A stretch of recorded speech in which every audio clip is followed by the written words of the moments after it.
As we can see in this video, these two wild dogs are putting their God-given resources into productive use.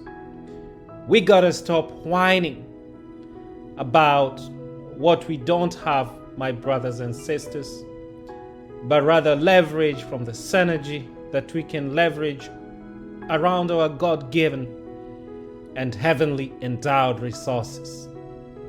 Within ourselves and yourselves resides the power to change and impact the world in ways that you cannot comprehend.